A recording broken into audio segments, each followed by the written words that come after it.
அன்பான உங்களுக்கு கும்பகோணம் புண்ணியமூர்த்தியின் பணிவான வணக்கம். ஆளை பார்த்தீங்கன்னா வாட்ட சாட்டமா ஆள் இருப்பான்.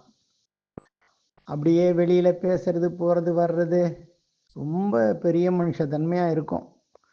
அந்த நடை உடை பாவனை மற்றவர்கள் நம்பும்படியா பேசுறது போறதெல்லாம் ஏ அப்பா ரொம்ப சிறப்பான ஆள்றா இவர் அப்படின்னு நினைக்கிற மாதிரி இருக்கும்.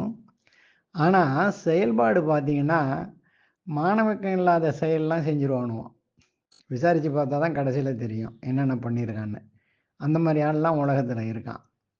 அது மாதிரி இருந்து என்ன பயன் அப்படின்னு வள்ளுவர் ஐயா ரொம்ப வருத்தப்படுறாங்க.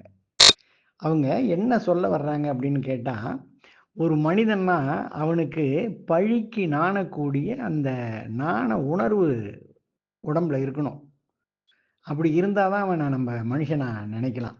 அது இல்லாமல் எவ்வளோ பெரிய மனுஷனாக இருந்தாலும் நம்ம ஏற்றுக்க முடியாது.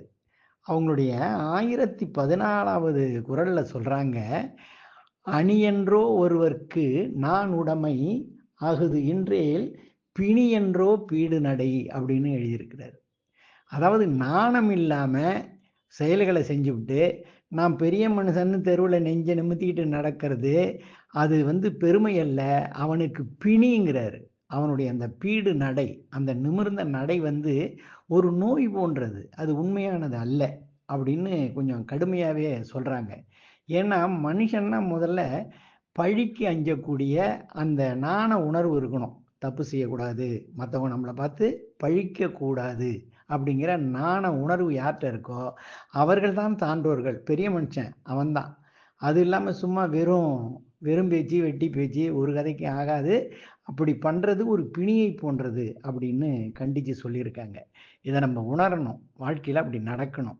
வாழ்க வள்ளுவம்! வணக்கம்.